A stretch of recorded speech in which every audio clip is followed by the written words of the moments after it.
Hey everybody out there, my name is Nika and I wanted to do a video about my first visit to the Bariatric Clinic for VSG surgery. Y'all know VSG, Vertical Sleeve Gastrectomy, they're cutting your stomach off, XYZ. There's so many videos out there to educate you on it. So I just wanted to give like an impression of this first visit that I had. So I went to the clinic. I checked in, I was measured and weighed by the medical assistant. And so the first measurement, like I'm right there at a BMI of 40. And so for my insurance, you either had to have I think a 35 to 39 BMI and one comorbidity, or you had to have a BMI of 40. With no comorbidities. And I was like right there at 40 with the comorbidities, with no comorbidities. So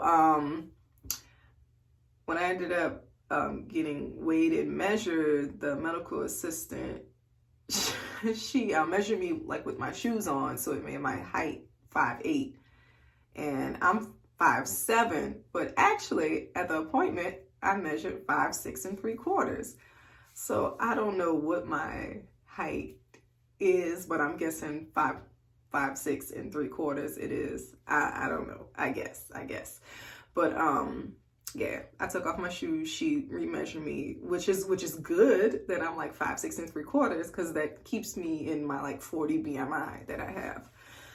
So I met with a physician assistant, a PA, and she just she drew like a little picture about what the surgery is. They take off like 60% of your stomach. I thought it was more than 60%, but anyway, it'll be like the shape of a small banana. Of course, less food you can fit in your stomach, the less you'll eat. That's, I guess, what sets off the weight loss and everything like that. Stuff everybody already knows, you know. So I talked with her. Everything's great. She said I'll be a perfect candidate for the surgery, and we're looking at a date of like July or early August, because my insurance company requires me to have like 6 months of meeting with the nutritionist. So after my meeting with the PA, she started my orders, and then I went to go get some lab work. I actually ended up not eating anything that morning, so I was able to go ahead and get my labs done. When I got my labs done, I after the labs, I went to go back to the clinic because I had to do the meeting with the nutritionist. And luckily, while I was there with the nutritionist, my labs started coming through.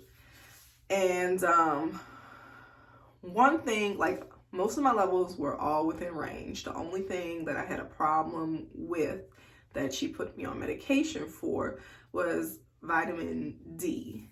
I was like, the normal range is like 30 to 50. I was at a 10. And, you know, vitamin D, that's like your energy and all that. You get that from the sun. And honestly, I try to avoid the sun so I can see how I can be like a little deficient. Because when I do go outside, inside and outside, it's just like in and out. There's no playing in the sun for me. But I think this summer I'm going to have to spend a little bit more time outside, you know, getting some of the sun rays and vitamin D and everything like that, because I'm almost deficient. It was like if I was a 9, I would have had like a diagnosis of vitamin D deficiency. But she gave me some prescribed vitamin D pills, like 50,000 units or whatever of it. And I'm supposed to take those twice a week. And she'll retest me in 12 weeks. So also with those vitamin D pills, my iron was a little low, which is not a surprise for me, because every time I give blood, they always mention that my iron is low. So so I'm supplementing with like an iron pill every day as well. But let's see, lab work. Cholesterol, my cholesterol was like 222, and they want you to be under 200. What I've been noticing, that I've been like trending up and up and up. Of course, that's probably related to like the weight gain, but like for the last couple of years, it's like I'm inching up with the cholesterol.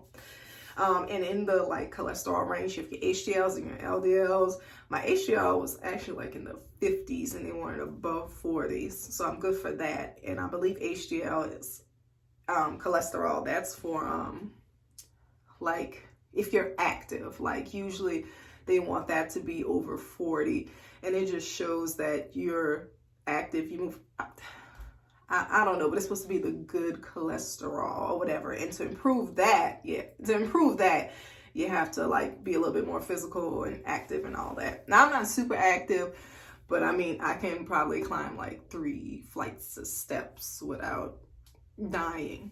But that like that last little staircase before you get to the 3rd floor, you know, I need like a minute or 2 to recover and take off my jacket. So, but anyway, okay, so I was in the nutritionist's office and she told me something that was a little weird. She was just like, with the sleeve, you only lose like 60% of your excess weight. And the way she calculated it was just like, I'd be 210 pounds. And I was just thinking, I was like, there's no way in the world people get this surgery and then like only lose like 50 pounds. And it was just weird. And I just didn't get like what she was trying to say, but I guess she was trying to scare me or whatever. Like when I first walked in, she asked me, she was like, how tall are you? And I was just like, well, the lady just measured me at 5'6". She was just like, is it close to 5'7"? I just felt like she was trying to kick me out of like my 40 BMI. Because I'm somebody, I like the way I'm proportioned. It doesn't really come off as like morbidly obese, but on paper, I'm morbidly obese. Okay, this is on paper. I didn't create this. This is what y'all say with y'all BMI. Anywho, so it just feels like she was kind of a little weary throughout it. And so I don't know, it was just like a weird feeling. And then it's funny because I have to meet with her for like 5 more months. So, yeah.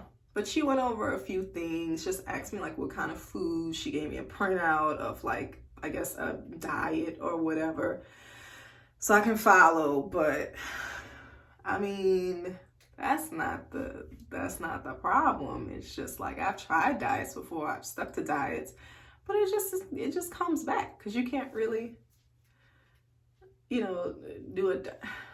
I don't know. It's hard to explain to people who've never been overweight about being overweight, and they're like throwing things that they think are new ideas to you. And she was a little shady because she gave me a paper about like alcohol-free activities and stuff like that. I was just like, okay, 3 drinks a week. It's not a lot, but whatever. For some reason, she felt like she had to give me the alcohol-free activity sheet. All right, whatever. But yeah, so I'm excited. I have my psychological testing Monday. So I'm really, really excited about that. For some reason, I like tests, just like any type of test. It's like physical tests, blood tests. I just like school tests. For some reason, I just like to take tests because it's just like, I don't know. That's weird. I just like tests. But anyway, so I'm excited about my psych visit, a little bit too excited, but I guess they just want to see where my head is. If, you know, you guys did your psych test, how did it go? And what I'm hearing like on YouTube is that it's not that bad. You know, just be honest, be open, don't say anything crazy, which most of the things that I say are kind of crazy. So I hope I don't mess it up. But yeah, that's where I am, my first visit. Keep you guys updated. If you have any questions, ideas, you want to ask me some things, just leave some comments below. You know, if you want to come on this journey with me, then subscribe and see what other kind of madness comes of all of this. But that's it. Thank you for watching.